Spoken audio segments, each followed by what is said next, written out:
everyone, it's Sarah here, and let us all just take a moment and appreciate that I took a nap today.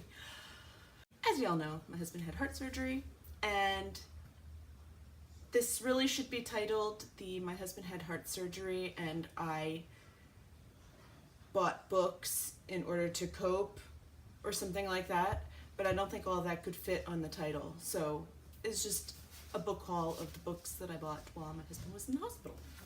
The first book I bought, actually on the recommendation of one of the ladies at Barnes & Noble, which goes to show this is a very interesting book haul for me. It's not my normal, but she said this was a good book, The Forbidden Garden by Ellen Herrick.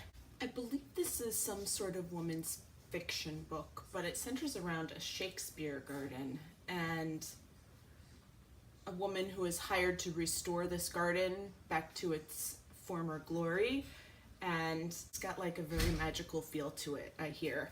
And for some reason this just seemed like something I would be interested in reading, maybe now that all the flowers are out, and I don't know, but it looked really good. I also bought Tana French's The Secret Place. This is the 5th book in the Dublin Murder Squad series.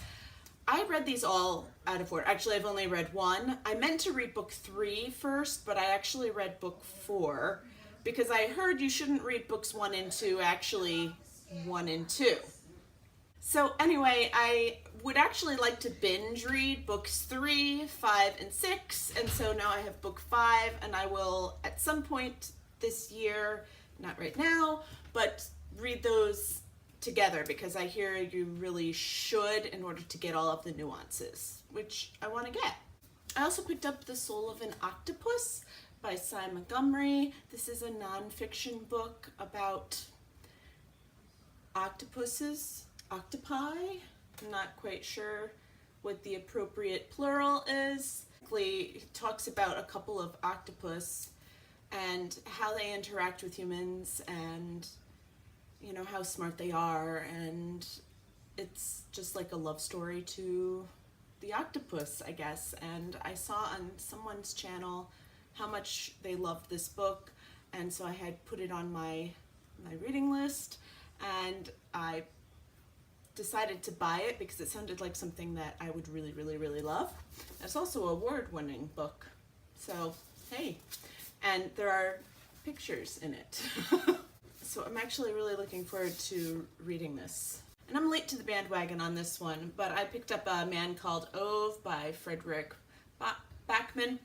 And I've heard of this book and I picked it up, but I didn't know anything about it. I didn't know what it was about. So I picked it up and I read the back, and it kind of reminded me of the old man from the movie Up when I read the back. And so I decided to buy it because I love the old man in the movie Up. So, I mean, maybe I'm totally wrong about that, but I like grumpy old men. So I think that I will enjoy this when I get to it. Some of these books were on the like buy 2 get 1 free table.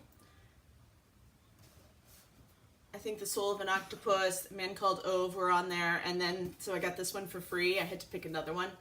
Dating You, Hating You by Christina Lauren. I think this is, I mean, it's some sort of adult romance sort of thing, but I love the hate to love romances, so I decided to grab this one. Also decided to pick up The Essex Serpent by Sarah Perry. I've heard a lot of this, particularly from booktubers, I believe, in the UK. I believe this came out in the UK before it came out in the US, like a year before.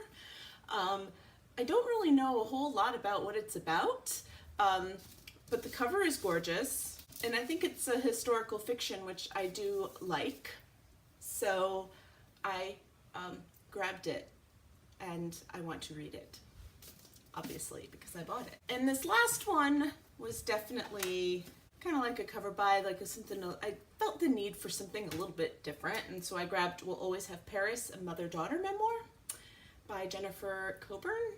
And I think it's exactly what it says it is. It's about a mother and daughter who go to Paris. I think the mother is like always afraid she's gonna die young or something, and so she wants to make memories with her daughter. I do have a thing about books with Paris in the title. This is probably not the place to talk about them, but I have actually actively avoided for many years buying books that are set in Paris and that talk, like, have Paris in the title, because it is such, it's like, I don't know, it's like they put it there just because everyone wants to go to Paris or something, and I think it sells more books. It's like a catching thing, and I'm like sick to death of Paris, to be honest. Like, for the most part, I mean, I've been to Paris. It's lovely and beautiful, but it's, you know, not magical or anything. It's just another really cool place to go. And I am, again, sick to death of reading about how magical it is. So I have avoided buying books of Paris until this one, because for some reason this one just struck my fancy. But I still will not be buying a lot of books with Paris in the title, because I just can only read so many books about Paris. And so those are the books that I bought during my husband's hospitalization and post-op 2-week recovery. So that's a pretty good deal of book buying in like a couple weeks. So yeah, hopefully I won't buy any more, because I have plenty now. I mean, I had plenty before, but now I really have plenty.